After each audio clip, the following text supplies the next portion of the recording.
Hello and welcome to the Worldwide Wrestling News YouTube channel. My name is James Truepenny. I'm the managing editor of Worldwide Wrestling News. I know you are normally used to the dulcet tones of Steph Ranchome on this particular YouTube channel, so I'd like to thank Steph for letting me take over for this particular interview. And today I am talking to Michelle Cain, who has written a new book about DDT, along with Matt Charlton, who's done illustrations. It's a wonderful read. I strongly suggest you go have a look at it. And it is about the entire deep dive history of DDT and a primer for new viewers as people are starting to watch DDT on a regular basis through Wrestle Universe. So, Michelle, thank you for coming to talk to us today. Thank you so much for having me on. Yeah, it's all good. Yeah, thanks. Yeah, yourself? I'm fine. Thank you very much for asking. So usually when I've got somebody new that I've not interviewed before, the first and most obvious question is, how did you get into professional wrestling? As a fan, first of all. Okay, so I've always been a fan of wrestling ever since I was a little kid. When I was quite young, I used to watch WWF, later WWE with my dad at home, and that was all a fun time when I was quite little. Because I basically idolized Shawn Michaels. Shawn Michaels was my first celebrity crush. So even with the barbershop window incident, right? I was still on his side because I fancied him, basically. So I lived through kind of an interesting period for WWF, and a little bit of early years of WWE and everything. But somehow I basically ended up not watching so much wrestling after a while because, well, long story short, I got bullied out of it in a way. I was just kind of okay, I'm getting bullied for various things. I'm going to stop watching wrestling and hope that I won't get bullied for that, at least, anymore. Didn't really work, but hey. But when I got back into it, I started getting back into it, when I was in university. Because I discovered a really lovely little website. Do you know Wrestle Crap? Yeah. Yes. So the very worst of pro wrestling. It was just such a fun read, and a lot of it was very nostalgic because a lot of it was older WWF stuff that I remembered and everything, and it was just a fun read, and I was trying to get dipping my toes back into getting back into wrestling. Unfortunately for me, when I was at uni, I had a not very nice boyfriend at the time who was just "You like wrestling? Ugh.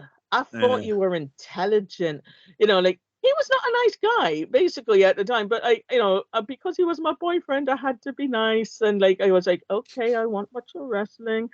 And then when I came to Japan, I was just okay, just a new start in Japan, everything's all good. And I lived there a couple of years, and then basically, I got into wrestling in a kind of really roundabout way. So my favorite band is a Japanese rock band called Kishidan. Kind of an insane group of 6 lads who run around with big bouffant hairstyles and stuff like that. They got some fun dance routines, but also some genuinely nice music. And they were special guests at a 666 show that was held at Shinkiba First Ring. And it was an all-night show that they did. It was a whole bunch of fun. What happened was this was kind of announced, and of course, it's just oh, it's a Kishidan thing. Okay, we're going to go, who's this guy? Miyamoto something? Anyway, so yeah, I know it's just I did not know anything about wrestling at this point. I was just okay, if Kishidan are going to be at this wrestling show, I'm going to be there too because I'm a big fan of Kishidan. And then I got there, and it was actually quite a good time to be getting into 666 because it was at the time when a lot of DDT guys were taking part as well. Of course, at the time, I didn't know who anybody was until I kind of looked into it a bit later, and it's just oh my God, he was there. Yeah. So I went to a show basically knowing very, very little about the wrestlers. Although I had made contact with I had made contact with Onryo before the show. Because we were on Mixi, and I was on a Kishidan fan community thing, and I was just saying oh yeah, I'm gonna be attending this wrestling show to see Kishidan, and ended up being friended by Onryo on Mixi, and he was really, really nice to me. He was so welcoming, just kind of giving me advice about ordering tickets for the show, and during a show, like, he was like kind of like really nice. And then after the show, like, he was telling me about other matches he had going on. He was like, okay, I've got this match at Big Japan. Yeah. And anyway, like, when I was at the 666 show itself, I was just like, so I started watching this thing and just kind of feeling like, it's been such a long time since I watched any wrestling. This is kind of nice, like, and I realized, why I enjoyed it in the first place. It was just actually such a nice, happy time. And like, with it being 666, it was completely bloody crazy as well. So it was all kinds of stuff happening, right? I mean, it was one of those shows where, like, we weren't allowed to take photographs in like certain matches because, well, in one of the matches, Shinobu got stripped naked, I think. Anyway, so yeah, and I was just having a really, really good time. And I was just like, I almost forgot why I was there. And I was just like, when Kishidan came out, I was just kind of like, oh yeah, they're here. That's nice. And they had a whole bit like, where they were like in the ring with Miyamoto and like basically giving him permission to use One Night Carnival as his entrance music. Yeah. And like, that was a fun time, like, it was just, and then of course, getting talking to Andrea after the show and keeping in touch with him. I basically went from 666, and then after that, I went to Big Japan, which I did absolutely bloody no research for, and that's how I got. Like, I basically saw, I think it was Jun Kasai versus Necro Butcher or some such thing, and it was just like, oh, what are these guys doing? This Kasai guy seems popular. Oh my God, he's bleeding. Do you know he's bleeding? Oh my God. Yeah, that was my very first death match, And it was like a baptism of fire, like, I was like, and then like Miyamoto was also in a match at that show. And like, I saw him in the merch area afterwards and he was still covered in like fragments of like light tubes and stuff like that. And when I was talking to him, my voice was a good 2 or 3 octaves higher than usual, going like, what?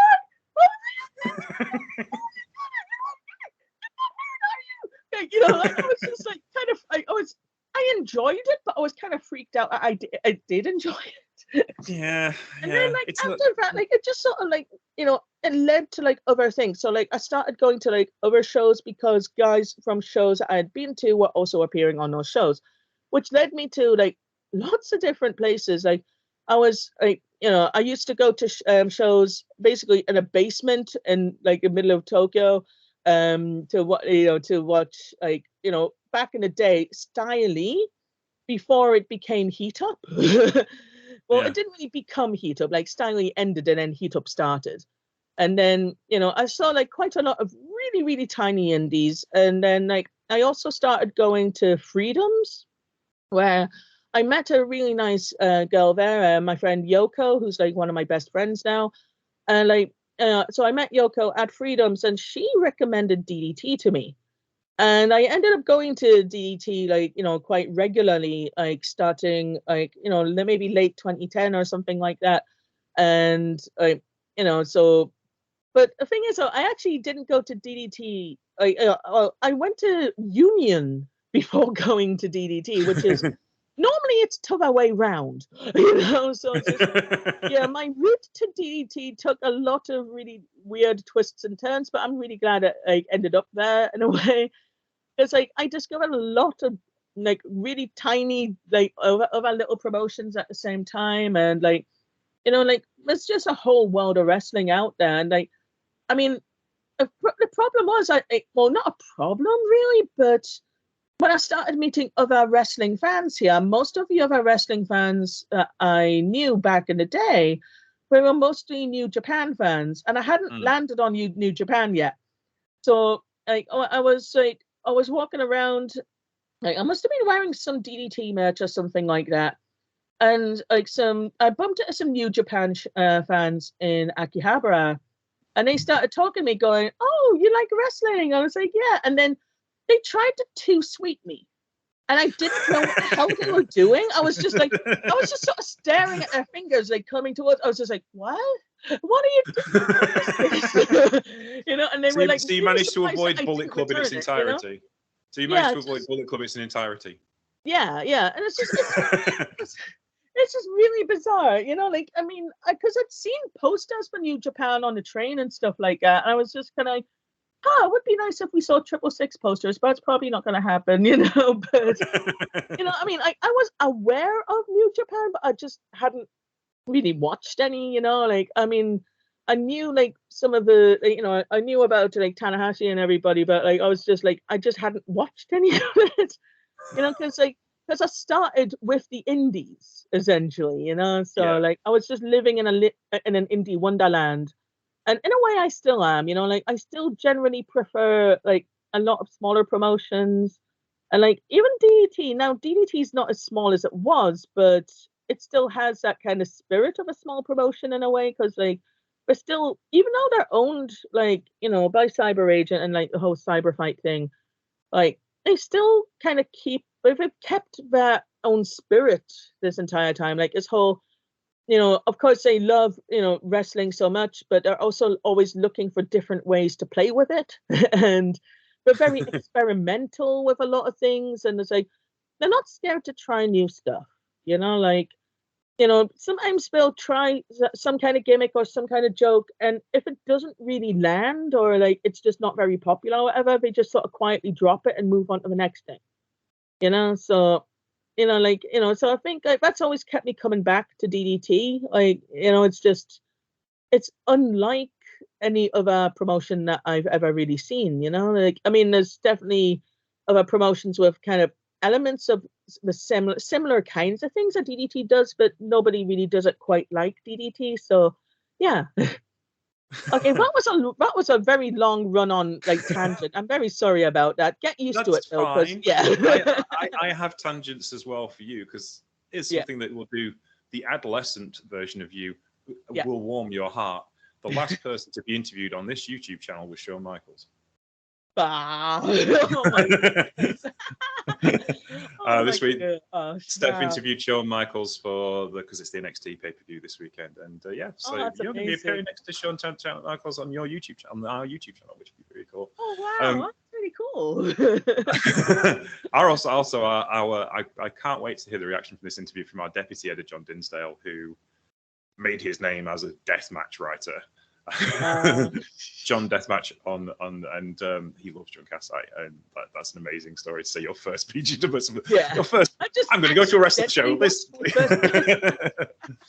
He does the 30 days of Halloween, which is 30 deathmatch reviews in 30 days. Oh, excellent! Yeah. So I can't wait for him to hear this. Yeah, John's, and he's also from the Northeast. There you go. So, yeah. So I must be kind of like an attraction to the Northeast. But there we go. I was going to ask you what drew you to DDT as a fan, but you've already answered that question before I asked it. So my next question is about. So my next question is about the book. How did you decide in the 20-odd year history of DDT, if you've taken like the previous careers of people and one thing or another, how did you decide what items to keep in and what was the important things for you for the story of DDT? Because it's a long and convoluted story of wrestlers and people coming in and out, and a dojo and all of these things and different titles, and DDT isn't just a wrestling company, it's kind of a theatre company with sports involved. It's got a lot of different parts to it, and like they all sort of like kind of all meet up together to create this lovely mosaic essentially. And like, I mean, the thing with writing about DDT, and like, well, I think it would be the same for like a lot of promotions, but because I wanted to focus on the main singles belts, so like, so of course this time I wrote about the KOD Openweight Championship and the Extreme Championship, and a little bit about the Ironman Championship, because come on, that's just fun to write about. But I wanted to focus mainly on those two belts. I do eventually want to write about a Universal Championship, but I just felt like it was a bit early to be writing about it. So like I just focused on like those two belts in particular. So but one thing that like I did struggle with, I mean, actually a couple of things in a way, like, I mean, because I wrote like a chapter basically for each wrestler who has held like these championships and stuff, you have to kind of try to consider whose story it is, kind of thing. Like, say if there are two guys involved in a storyline, it's like, okay, so where do I put this storyline? Do I put this, say, under Tetsuya Endo's thing, or do I put it under Daisuke Sasaki's thing? Like, who is it more impactful for? Who is it more meaningful for? Like, and like just the fact that I was writing about the guys as individuals as well, when, like, although units in DDT generally tend not to last that long, but the storylines are very involved sometimes. And it's like, kind of separating everyone into individuals is quite difficult because, like, even if you're judging them as individuals or writing about them as individuals, you can't always just ignore the units they were in. Like, say, writing about Daisuke Sasaki without mentioning Damnation is damn near impossible. So because that's had a lot to do with his character development and a lot of his storyline stuff. Like, you have to talk about Damnation. And it's a lot of other little things like that. And of course, like, in the future, I would like to write another one of these. Like, basically, like, I've been playing with the idea of writing about the tag belts in the future, and you got to save something for the sequel, right? So, yeah, like, I mean, like, because like this time, like, I try to focus on the guys more as individuals, and like, mentioning the units where it was necessary or important, but basically trying to focus on them as individuals because they are, singles belts. So like, like, I have this vision of me, like, for the next book, like, kind of doing a deep dive, like, on them, like, as groups, as units, so, and like focusing more on the storylines there, because I mean, like, that was especially when I was writing about Kota and Kenny.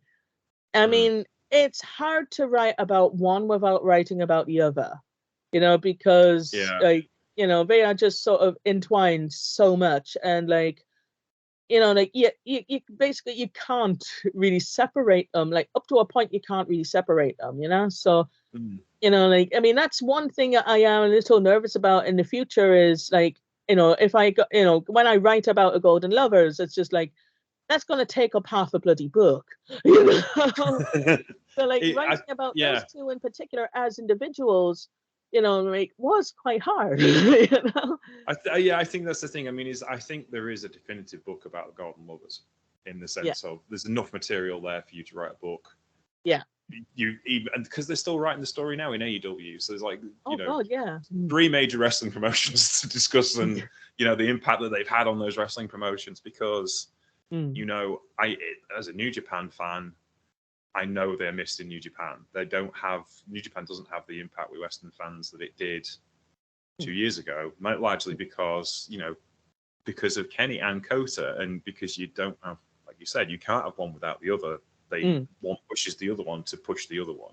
And I think, if I look back in wrestling history, there's always been that with, say, Aji Kong and Manami Toyota. There's always been like that, Riki Chosu and Tatsu Fujinami. There's always been that duality for promotion that helps something go through the stratosphere. It goes back to Baba and Oki. Yeah, and I think there's a book there in that. You should write it. I'd like to, but it's just like, I mean, it's just one of those things where it's like, I still have, in fact, like, major imposter syndrome about this whole thing. I mean, like, basically the entire time I was writing it, I felt like I was doing all right, and I felt like, to be honest, I was very happy with what I wrote up until the point the thing was published. Like, immediately when it came out, I was like, crap, I could have done this better, that kind of thing. Yeah. Like, I was just like, thing gets published, instant regret. Well, not instant regret. I was happy it was published, but at the same time, I was thinking about all the other stuff that I could have written, and it's just like, I mean, like, I still feel like I did a good job, but it's like, I'm scared to reread it myself in a way, because everything I left out, or everything that I could feel like I could have gone into more detail on, it's just going to be glaring out at me, So it's just, but considering it was my first book, for a first book, I think I did all right. No, I think you're right. I think that's something that writers go through, because I had the same feeling when if I'd done a big article for like FSM or for one of the magazines, it'd be like, or when I've interviewed someone, I've got to the end of the point. I like interviewed Chris Daniels, and I'm like, when he was Ring of Honor World Champion, I interviewed Chris Daniels, and I was like, There's so many more things I could have asked him. Why did I pick those questions? Because because you're trying to not make it a generic interview, but equally people want to know generic stuff, or else there's not much point in having the interview. Absolutely. And it's like the last thing you want to do is, you had a match with Bart Briscoe in 1997 in front of 12 people in Arsfoot Saskatchewan, and like you don't want to do that either. But equally, you're like, I can understand exactly what you're talking about. And we are in an odd place in the wrestling world. No, I totally get it. Yeah. But like one of the things about writing about like wrestling history in particular, like especially when it's a promotion you're a big fan of. I mean, one thing I really struggled with was the fact that I chose 2022 as like my terminal date for it, like basically like, because if you try to keep up with everything, I mean, the book's never going to come out, obviously, so you have to pick a time for like, book, the stuff I'm going to write about basically ends on this date. But so much stuff happened in DDT this year, with regards to like a lot of things. So, for example, Yuki Ino's whole trajectory for a start, because he had like a hell of a year with the pheromones, and like getting, he even like when main evented the show, like, he challenged Yuji Hino for the KOD Openweight Championship and everything. And then the pheromones split up, and now he's gone all like cookie and well, not crazy, but like definitely super duper serious and grunting and making dog noises for some reason. And like, there's so much I mean, obviously I couldn't write about that because it happened in 2023. But there were certain things I was just like, damn, I wish I could have written about that. Especially like one big regret was not being able to write about Kazuki Hirata becoming the Extreme Champion, because I mean, goddamn, he deserved that. He is like, because like the thing with Hirata is like, like he's often the butt of a joke or anything, and like people tend not to take him very seriously because of whole dancing gimmick and everything, and like he generally doesn't do a whole lot in the way of quote unquote serious wrestling. But he's a bloody good wrestler, though. Like he's actually genuinely very good at wrestling, and I feel like he doesn't get his flowers enough. So it's just like at some point, like if when another book comes out, like there's gonna be like a big hunker thing going, by the way, Kazuki Hirata, blah blah blah, this is why you should love him, and it's gonna go on for like 20 pages. Yeah.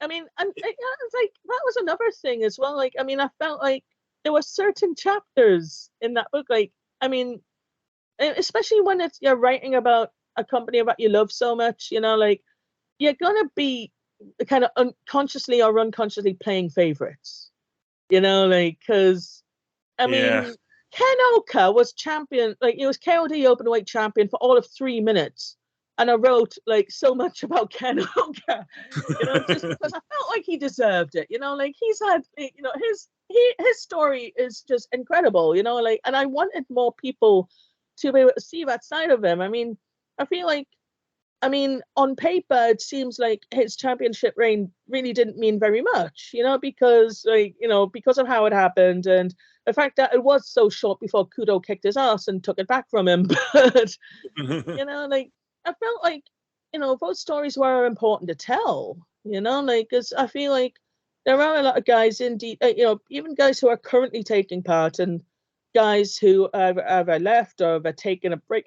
Kudo, come back, come on, man.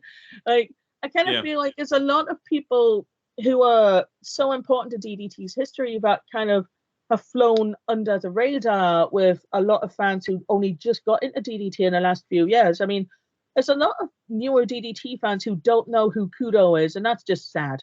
Like, more people need to know who this guy is and why it's going to be such a bloody big deal when, like, I mean, I've got everything crossed for when he announces he's coming back, because he insists he hasn't quit. He's just on a hiatus. And he did have an exhibition match at Masahiro Takanashi's produced show like a while ago, yeah? And it's just like, every time he does or says anything, I just keep hoping he's going to just suddenly go, oh, by the way, I'm coming back next week, or something like that, like, I just, because, like, he's just so much fun to watch, man. I mean, seriously. But then again, on the flip side, like, on the other side, like, because I mean, obviously, I wrote a lot about guys like, because I felt like their stories deserved to be told. I know some other guys who was just like, I gotta write about this guy, because I mean, I'm not saying I dislike Joey Janela, for example. I don't hate him. I really hate him. Oh no, not that bad, really. But I was just like, when he became like the Extreme Champ, I was just like, oh damn, really? I gotta write about this guy. Oh man, So it's just, there's a couple of entries in there where it's basically just a fact of now. It's just like, this is this wrestler, this is his history. He became champion by doing this, and then this happened, and yes, like staying professional was hard, because it was something like, because was a very, very small part of me just going, oh, this complete fuckwad called Joey Janela, right? That's sort of thing. Like, but I couldn't, because it is. I mean, even though it's about something so insane as DDT Pro Wrestling, I still wanted to keep an air of at least trying to be a bit professional about it. So no. I didn't want to like outright badmouth anyone or just be like, I didn't want to let anything negative like influence like any of the contents of the book so much. So I wanted it to be like a history book first and foremost. But at the same time, I mean, you can see my bias in a few of the entries, like particularly Harashima's. I'm just like, oh my gosh, Harashima's so great. You guys, you gotta watch him. He's so cool. Yeah. I think though, and then I think it's something we both have in common. We both love pro wrestling, and we want to be as positive about it as we can. So I think it's right for us to like. I mean, people listen to the Truepenny show or read my writing know I have biases against certain wrestlers.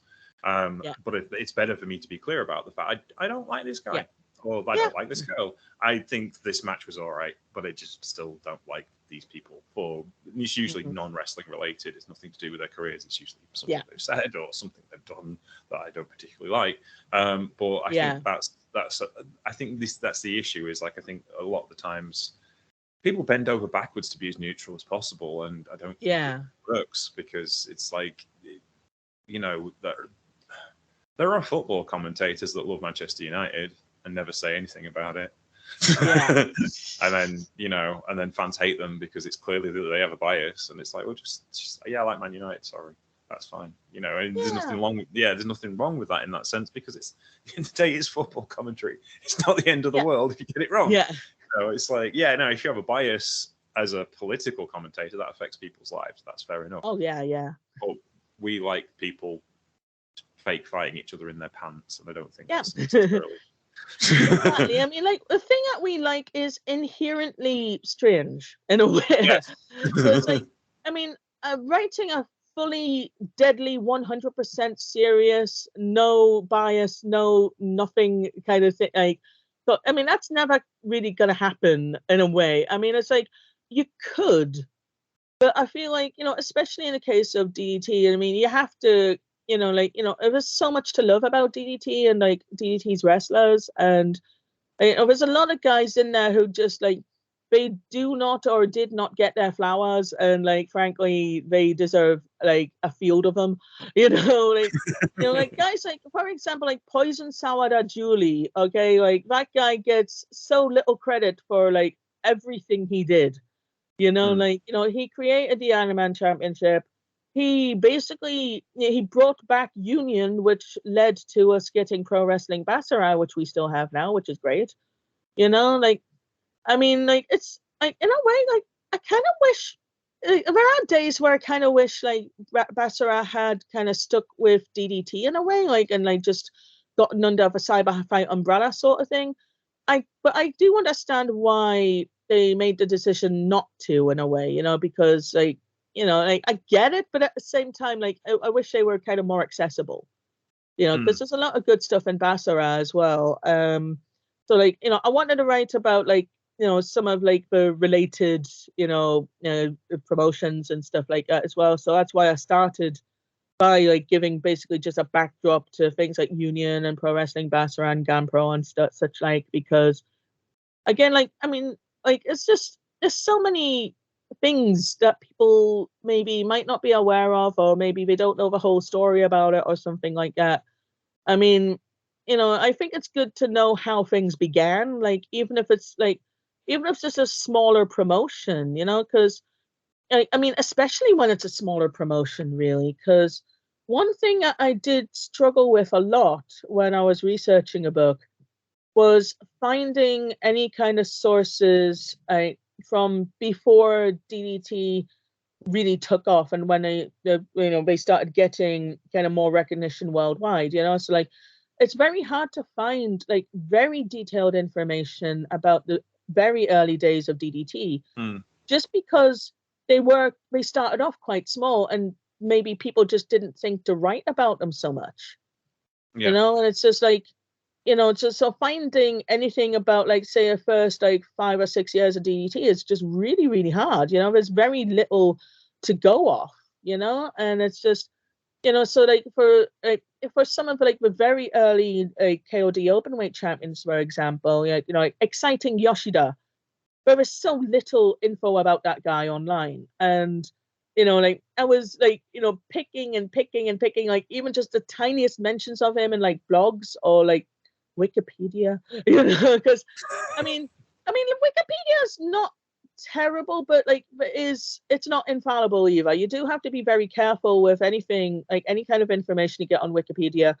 I did not realize how many glaring errors there were, even on Japanese Wikipedia. There are so many bloody mistakes I didn't notice until I started researching this book, right? Because I mean, like, because you have to double check and triple check pretty much everything, and I was so worried about getting certain dates wrong or getting certain information wrong. I mean, I'm terrible with numbers and dates generally, so like that was something I like quadruple checked and still felt a bit like, is it really right though?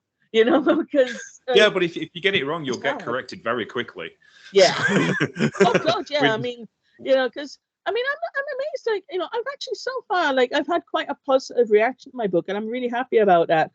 But I'm just, at the same time, I'm waiting for the other shoe to drop. Like, I'm just waiting for somebody, because it's gonna happen. Like, eventually, somebody's gonna read it, and they're just gonna be like, in my mentions, be like, well, actually,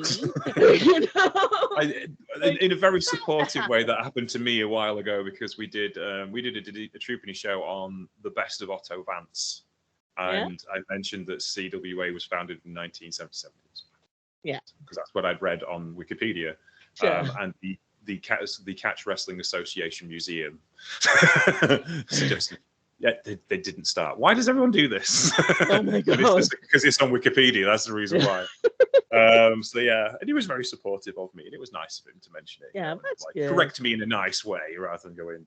I mean, wrong. That's the thing. Yeah, I mean, I think when you're correcting someone, how you do it is very important. Because it's very, very, very easy to be a dick on social media. And it's like, even if you're not intending to come off that way, like, like it is. I mean, sometimes it's hard to correct people. Some people find it very easy because they feel like they're acting a bit superior about the whole thing, like, haha, I knew this thing more than you, kind of thing. But it's just like, I mean, I think like I don't want to be all like as a woman, but as a woman on social media, I do feel like occasionally I do get guys trying to explain things that I really don't need to have explained to me. Like, I mean, there is this one interaction I had where it was not a bad interaction. If a guy was being really nice, honestly, but it was just a few years ago, right? And like this guy, like, he knew I was a big fan of DDT and stuff like that, right? But I don't know if he knew how much of a big fan I was, because he was all like, one day he was like, hey, Michelle, do you know this guy Masa Takanashi? And I was just like, dude, come on. Oh God, how do I mean, it was just, I could have gone off on one and just really rinsed him, but I was just like, I do know who he is. Yes, I've known who he is for quite a long time, actually. You know, Yeah. like it's just, bro, really. You know, and it's just like, and it happens. I mean, it happens on a very small scale now. Like, say if because you probably know I often like post videos or photos or something that I take at shows, and particularly when Tetsuya Endo does the Burning Star press, I love that move so much. It always looks beautiful, and I always try to get a picture of it. And or say even if it's like Harashima doing a Somato or something like that, I do like to try to get pictures or videos of those, and if they are particularly good ones, I'll put them up and be like, oh, this is beautiful, this looks so good, that kind of thing. So for example, if I put up like Endo's Burning Star press, and I'll just be like, pro wrestling is beautiful. And well, like occasionally I'll get this. There's one guy in particular, but like it happens with a few guys generally. But there's like there's often comments like, "Yes, that was a beautiful Burning Star press," or like I'll say like, "Oh, I really like this part," and they'll be like, "Yes, that was a really great insert move name here," and I'm just like, guy. I know what the move is. I'm just saying, look at it. It's pretty. You don't need to tell me what it is. I saw an opposite thing of like yesterday. Delmi Expo did ocean cyclone suplex on somebody on whatever company she was working for yesterday. Yeah. It was on one of the videos that clipped it, and the person didn't know what the name of the move was, and it was like Delmi Expo being innovative on today's XXX show, and she was like, "Yeah, what should I call it?" And of course, there's like a row of play. She knew. And there's like 50 guys going, "It's a Japanese ocean cyclone suplex." It's like not getting the joke at all, but there you go. Oh, I'm going to ask you. Mm-hmm. And you've given me a nice in there. You end the book in 2022. And your forward is by Mr. Chris Brooks, who obviously has had a fantastic 2023. And it does show you how fast things are, because in the intro, he explains that he's the KOD champion in November. 2 weeks later, as I'm reading the book, he's no longer KOD champion, which shows you how fast things move in DDT. It's hard, isn't it? Yeah. How did you get involved with Chris, and did you ask him to do the forward, or what was the process there? I think that was Matt, actually. I think Matt approached Chris about the possibility of doing the forward, and like it seemed like he was really happy to do that. So like I'm really grateful and like appreciative that he took the time out of his schedule to do that, because that's like a lot of wrestlers would have just sort of like been like, well, no. But I was really happy that he did that. I mean, I've actually known Chris for quite a long time, like back in the day, like like when I think I first started talking to him like a couple of years after he first started or something, like. And there was another wrestler, like, so like when I was getting into 666, like I got to know Jumbo Lee Burbridge, and Lee was pretty tight with Chris back in the day, and because of reasons, like Chris wanted some advice about coming to Japan, like even like way back when, so like Lee actually introduced me to Chris. And Chris was so super polite the first time he talked to me. Like it was actually really funny thinking about what he's like now. But Chris is a genuinely nice guy. And like his love for pro wrestling just really shines through. And like like he's done so many amazing things. Like even before coming to Japan, but especially since coming to Japan. Like he's just he's been knocking out of the park, really, hasn't he? So he's like having someone like him writing a foreword for like my first book is like that was an honor, honestly. Like I mean, I wouldn't say that about a lot of people, but like like I was so happy that he chose to do that. That was a really good thing. That was such a nice thing for him to do, honestly. I mean, really. I think the thing is with Chris, he's one of us. He's a fan first. Yeah. And just happens to be a massively talented wrestler, an incredible storyteller, wonderful booker when he has the opportunity. If he's given the opportunity to book things, he just does incredible things. He's got such a creative mind for the business. an all-round package as far as being a pro wrestling mind and body is concerned. And that's, I think, as watching him as a fan, that's how I feel about him. I've been watching him since Progress days. I was there when the night the British Strong Style ran rampant over the entire Progress roster, and then him and Kid Lykos's music hits, and the place went nuts. It was just like, that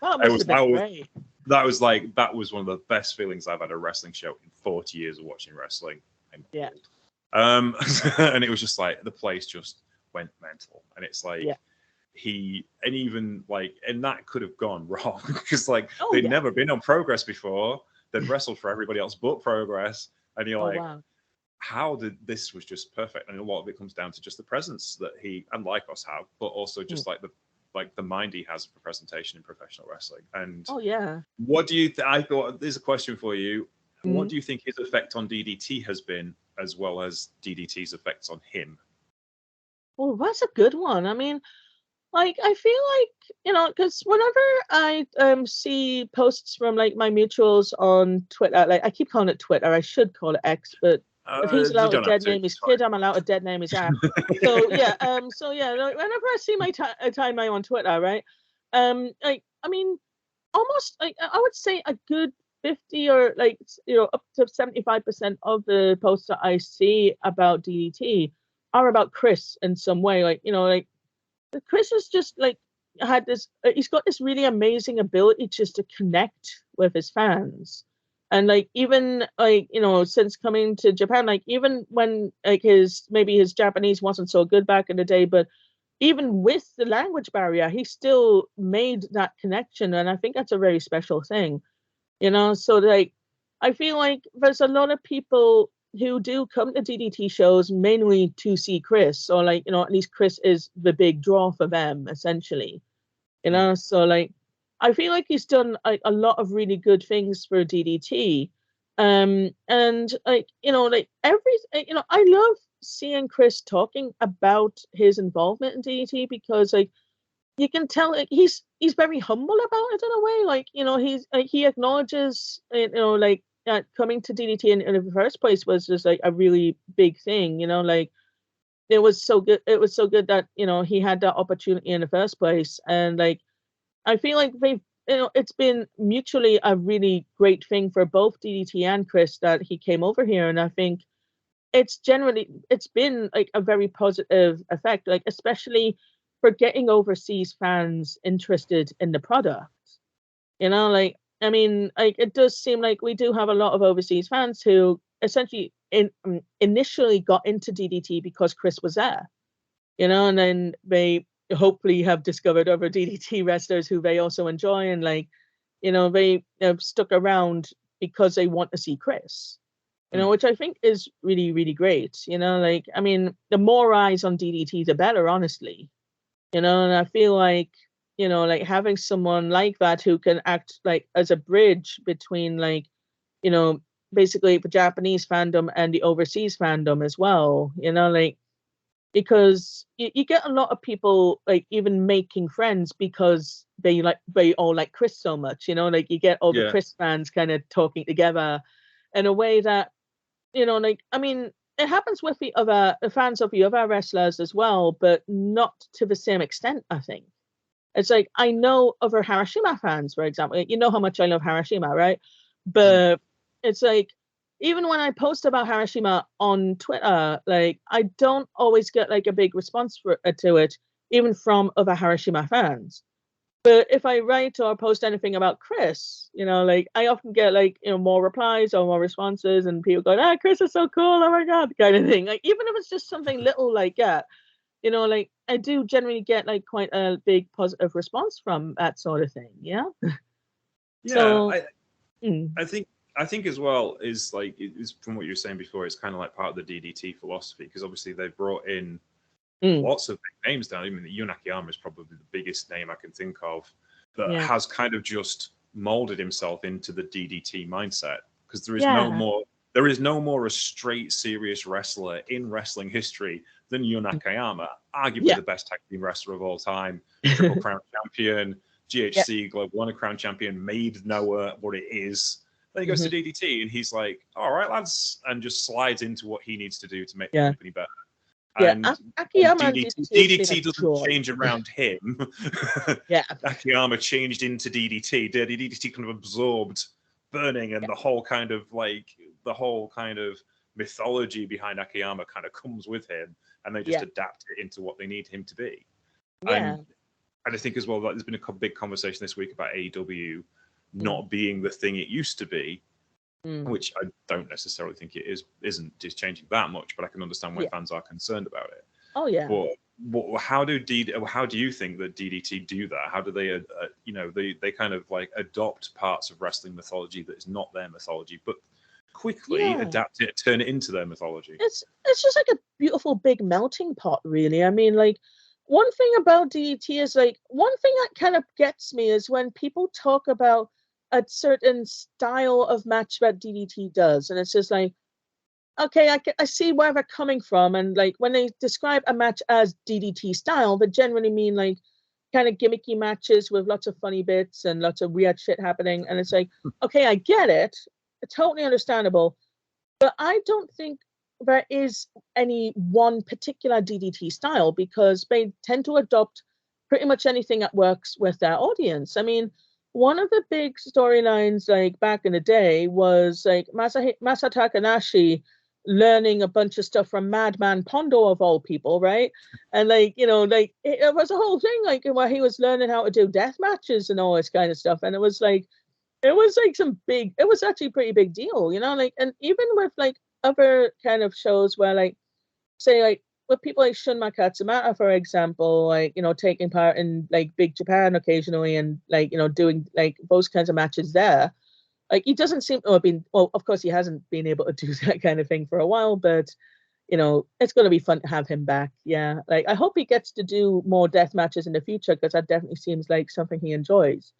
But anyway, getting off topic there, but there isn't really any one DDT style. Like, I think any kind of match that DDT wants to do is a DDT style match. And it's like, what's one of the beautiful things about DDT is that you can get so many different types of matches, even within a single show, or within like a single, like, within a single year, you can see pretty much any type of match that you could possibly be interested in seeing, really. And like, one of my favorite things about attending DDT shows is like the occasional mood whiplash that happens. Like, because like, I go from something super serious and emotional, and like people in the audience are crying or wondering what's going to happen next, and they're being like, oh no.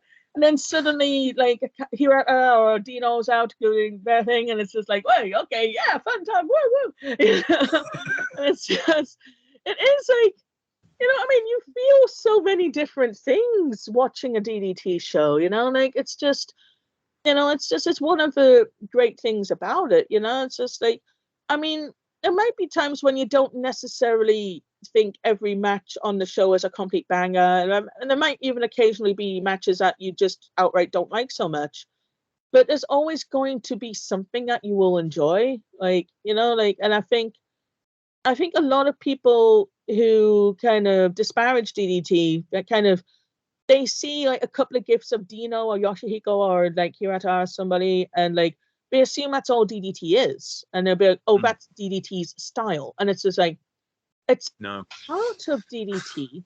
It's not the entirety of what DDT is. I mean, it's very difficult. I would say it's very difficult to have a match which encompasses everything that DDT is, because it is so many different things, and it has so many different possibilities, and that's basically the point of DDT. Up to, it's like, they do more or less everything, and like they might put their own spin on it, or they might, for example, with Acto versus Veni, like the one light tube death match, that sort of thing, or anything like that. Like they might take inspiration from different things, or they'll just straight up go, okay, we're having a death match today, or okay, we're going to do this today, yeah, or we're going to do martial arts today, that kind of thing. And it's just like, it's basically whatever they think is going to work or whatever they think the audience might enjoy, but just kind of put it in there. And like, if it works, it works. If it doesn't work, we stop doing it. Yeah, I mean, we do cover DDT on the Truepenny show, and we pick out cards we want to watch because we do everything, so we can't do every promotion. So, but the stuff that seems cool, the GCW crossover shows where it was all female, all death matches all day. Yeah. And then the next show we watched, or the last show we did was I did it by myself in the end, but it was the big show they recently had. So you have Takeshita versus Jericho in a dream match.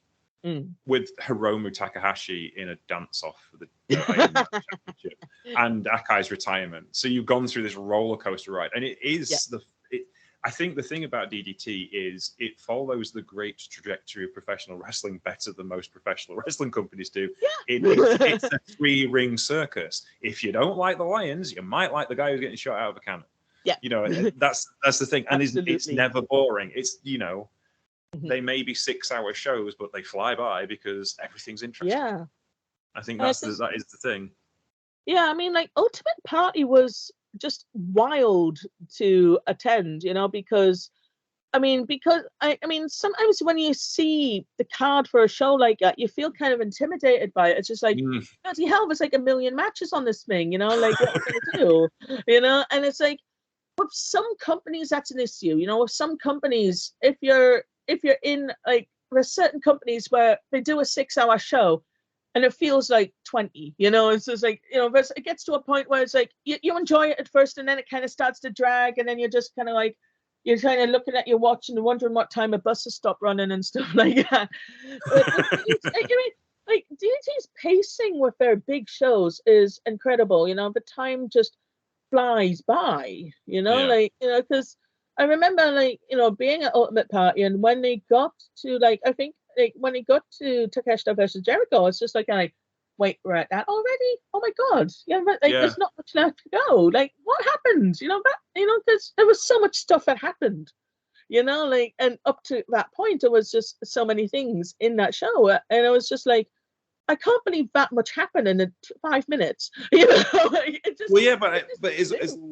As well, there's a lot of meaty stuff in that match from the storytelling point of view, and you still had the title match to go. There's the KOD champion match to come after that, and there's a lot of brave booking in DDT because they've got so many characters and so many stories to tell, and they're not afraid to run the risk of fatiguing an audience. You like, if you watch a WWE show or even a New Japan show or an AEW show or an Impact show, they're paced very carefully. There's a set of rules you follow, which is very sensible for the audience they have. A mainstream audience has theoretically has a lesser attention span. You're trying to please everybody. Whereas DDT, you're kind of like, we do this. If you don't like it, that's fine, but come enjoy it because you'll enjoy it. And I think it's a recipe for success in many ways. Absolutely, and it's one of those things that sometimes I wonder why DDT isn't more popular than it is.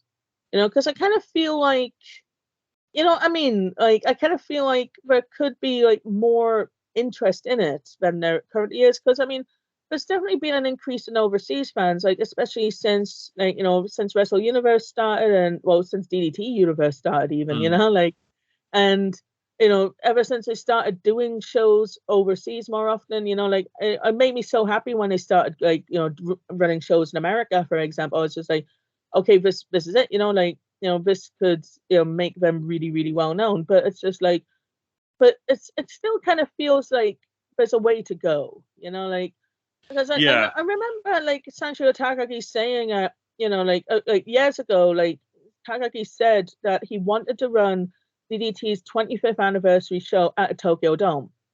And of course that didn't happen. But it's just like, there's no reason why it shouldn't happen. But at the same time, it's just like, it's getting that kind of level of interest in DDT. It shouldn't be as hard as it is. But for whatever reason, I kind of feel like DDT could be bigger in a way.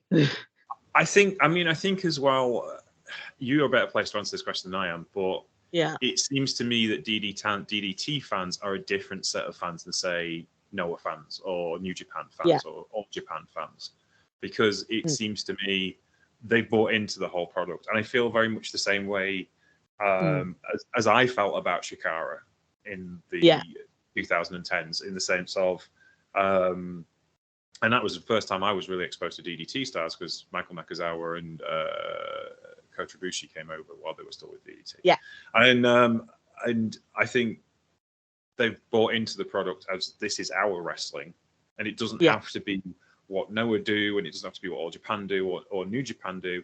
This is our wrestling, and we like wrestling like this, and this is ours. Yes. And I think that isn't a lot of wrestling fans will say, well, it doesn't kind of follow the rules of what wrestling's supposed to be. But it's like, yes, but Vince McMahon didn't follow the rules of what wrestling is supposed to be, and he did all right. And, you know, exactly. I think there's a, and it basically goes down to what I think as well, the philosophy of what a casual fan is, which I don't think really exists anymore. In the sense of, you know, I don't think you have to do the things in the same way what a traditional wrestling company does. And DDT follows a lot of traditional wrestling rules and tropes of heels and faces and, you know, the storylines and stuff. It's just done in a much bigger pantomime way, and there's nothing wrong with that. And exactly, I agree with you, because I think it can appeal to people who aren't wrestling fans in a way that, say, Noah can't. Yeah. If you see what I mean. Not that there's anything wrong with Noah. Love Noah. Great company, a wonderful wrestling organization. But it's got a very straight path as to what Noah do. And you can't, you know, there was like, ooh, they've got women on their show now. Yeah. When they started booking women on a regular basis, like, Miss Al will be spinning in his grave. No, he wouldn't. But, you know what I mean? It's like, whereas DDT can be anything DDT fans want DDT to be.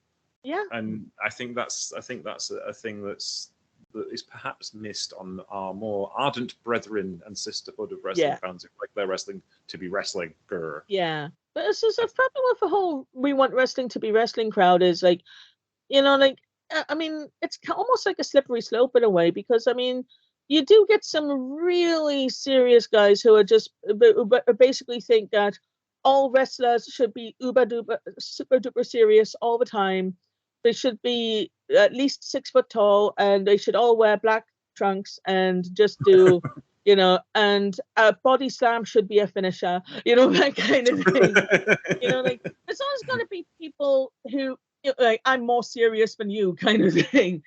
You know, and it's just, and it's just like, I kind of feel like wrestling is inherently not a serious thing. But like, you can take wrestling seriously, but wrestling in itself, if you think about it too hard, you know, it's not really, it's not that serious in a way. If you know what I mean, like, it can it's like definitely take it seriously, but like, you have to also understand that it is inherently, I mean, it's not, I don't want to use the word ridiculous here, but in a way it kind of is, you know?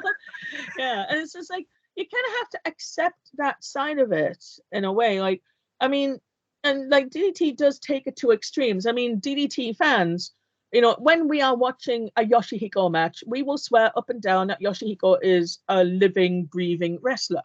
You know, Yoshihiko is not a doll. You know, he's an actual competitor in this fight.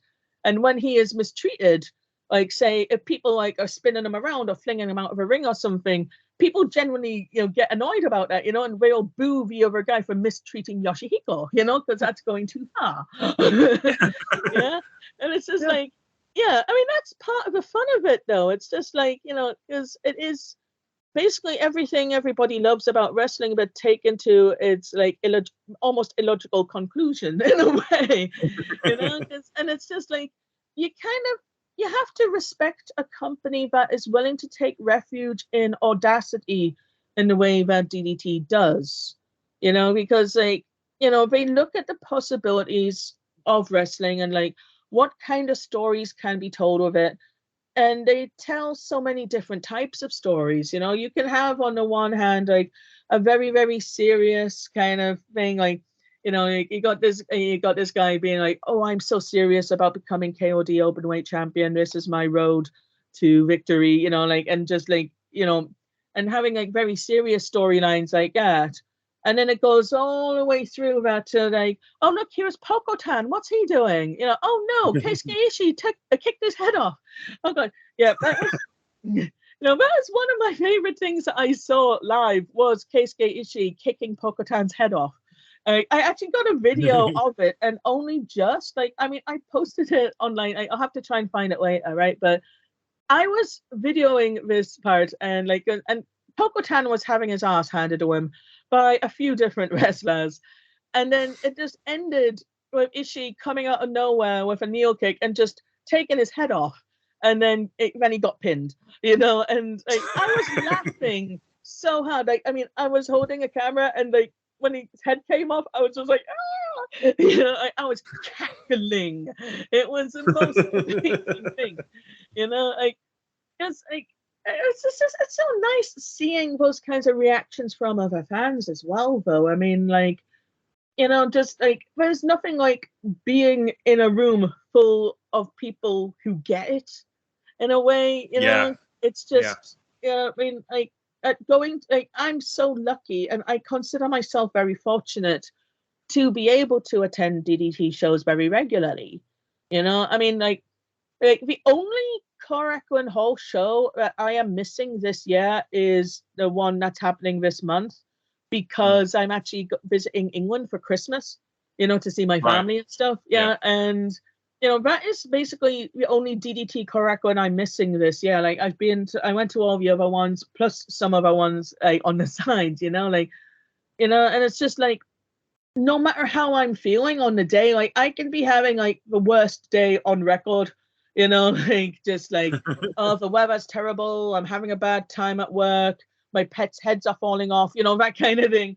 And then I go to a DDT show, and I'm just like, everybody is just kind of in on it, like, everybody, just is there to be positive and just show love for DDT and like everything that happens in the show, because it's just like, when you're at a DDT show, I mean, it's just, you never get people who are going to boo Hirata for dancing, for example. You're never going to get, I mean, you don't get people booing very often in DDT to start with, unless they are being like pantomime villain bad. It's like, you have to be kind of like, you either have to be a pantomime villain or literally the biggest dickhead in the world to get booed at DDT. That's just how it works. And it's just, everybody's just having a great time. It's just such a nice atmosphere at DDT. Oh, yeah. I've got one last question for you, Mr. Matt sure. Shelton, who is your illustrator for this book. How did the relationship with him blossom to being this point? Because Matt, and I've reviewed lots of his books before, and Matt's an awesome person, and he's a really great writer as well as a great illustrator. Yeah, he's great. Yeah. So how did that relationship start, and how was the process working with him? I mean, we'd been following each other on Twitter for quite a few years before, because like, I'm a big fan of his art, and like, I always really love it whenever like he puts anything up from like any of the promotions I like, but especially DDT, of course. But like, whenever he like has any pictures of like anybody, I'm just like, oh yay, and this, I just really love, like, he's just a very positive person as well, like, he's very open-minded, and just, he's very, he's very passionate about wrestling, but he's also very positive about it, like, you don't get like any weirdo Twitter threads from him like just fetching about something very, very minuscule that happened at a show or something like that, like, I actually actively look forward to seeing his posts on social media, because he's just a very positive force for the community in general. And like, he's obviously very knowledgeable as well, like, like, he knows like so much, and it's just like, it's just kind of nice to see someone like that. And like, I mean, the whole thing with the book actually came about, like, he just, he sent me a DM like one day a few years ago, just going, hey Michelle, would you be interested in writing a book about DDT? And I was just like, hell yeah, sign me up, yeah, let's go. It was just like, I was so flattered as well, because it's just like, I think he recognized that I do know my stuff about DDT, and like, obviously I'm very passionate about DDT as a promotion, and its history is, I mean, DDT's history is just a really, really fascinating thing, and I really hope to be able to go into more detail on it in future books. Like ideally I'd have like multiple books about DDT, so like, when he approached me about doing it, I mean, I was kind of nervous about it at first because obviously, like, prior to that, I mean, I've got my blog, which is making a comeback at some point, like when I've got time. But obviously he knew about my blog and like, how I write about shows and like I translate interviews from Weekly Pro Wrestling and stuff like that. And like I think he just felt like I was I'm very happy that he felt like I was the right person to do this. So like I'm extremely grateful to him for offering that kind of opportunity, because opportunities like that are very few and far between generally. But like I was just kind of like, this actually sounds like something I feel like I would be right to right for, like like I mean I feel like a lot of people could write about DDT, but I mean like so I was just really, really happy that I was, well, in a way, the chosen one, I guess.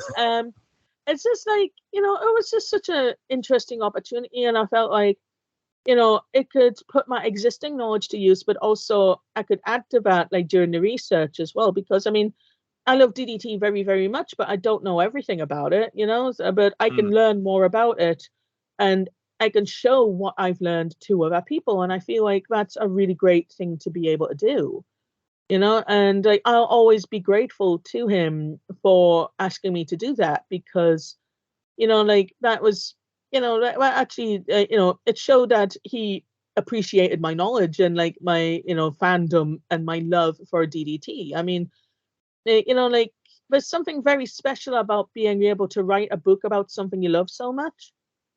And I feel like, but I mean, it was hard. I mean, writing a book is hard, right? But it was one of the most enjoyable experiences like I've had as a writer generally, because, the fact that I can actually, I almost feel like I can finally call myself a writer, even though I've been writing about wrestling for like a long ass time, because I'm a blogger and everything. But like I mean, like it's different when you've actually got a book out. It's just like, oh my god, I've written a book. It's like it's the most insane thing, but it's all because of him. Like it was him. It was basically his idea, and like he, I will always be very grateful to him for that. He's a very talented individual and a very knowledgeable individual in his own right. And the fact that he thought I was good enough to write this book in the first place, I mean, that's nothing short of a miracle, honestly. Like, so, I'm so thankful to him for everything, really, like, because I've had a really good time writing this book. And like, hopefully in the future, I can write Dramatic Dreams 2 Electric Boogaloo and get right into like the units and the tag titles and everything, because it's so much fun writing about DDT. Like, because I gotta write about, I mean, about one match where Nasawa Rongai lost the Extreme Championship because he farted. Like, how many people get to write about stuff like that? That's amazing. That is awesome. Thank you so much for joining us, because this has been a blast of an interview, and I hope everybody enjoys listening to it as well. Yeah, thank you so much. Yeah, it's been great. I have to be thankful for you as well, because I often like ask you questions because when I don't get stuff, specifically usually about GLEAT, because I don't necessarily get the resonance of aprons. I think I'm glad they've interesting. Yeah. GLEAT, I mean, we have myself and Mr. Marcus Green, who we have actually managed to review, I think, every GLEAT show since episode 18, I think. They've got one today. Don't forget. They have got one today. Yeah, we do. We do them every 2 weeks. Lovely. And GLEAT is my favorite thing. As much as you love DDT, I love GLEAT just as much. And so thank you. Great fun. Yeah, I actually really like going to GLEAT shows. Yeah. Yeah. Like that presentation is so good. Yeah. That's the thing. It looks amazing. It does, and everybody works so hard, and the storylines are really cool, and it's such a different type of promotion that it's kind of wrestling built for me. lot of shooty stuff and big brawling stuff, and a lot of, it's a wonderful thing. So I thank you for your help with those things when I need it. Yeah, no problem. Yeah, absolutely. And we appreciate it. Thank you so much. It's okay, no problem. Where can we find you on the internet and on social media, and where can we buy the book from? Okay, so I can be found on Twitter. If you just look for the Queen of Tokyo, you'll probably find me, because I mean, that started in such a stupid way, right? Because I just did that on a whim one day after arriving back from a trip to England. And I was just like, I was half insane from jet lag, and I just took a picture on the way back to my apartment, because it's a kind of little area of where I live that I quite like. I just took a quick picture. I was like, the Queen of Tokyo has returned, or something like that. And I got a bunch more attention than my tweets generally get. So it's just like, it's not it. Let's just do that for all the wrestling shows. Yeah. So, yeah, if you search for the Queen of Tokyo, or if you search for my Twitter handle is Pro-Wrestling Kaiwa, because Kaiwa just means English conversation. So it's a ProRes, English conversation. Yeah, so ProRes Kaiwa. Or if you look on, if you want to find my book, you can find it on Amazon. Dramatic Dreams and Those Who Have Them, available in paperback and in ebook form. And if you are in certain areas, you can even get it in hardback. But apparently, one of those areas is not Japan, so I only have it in paperback. So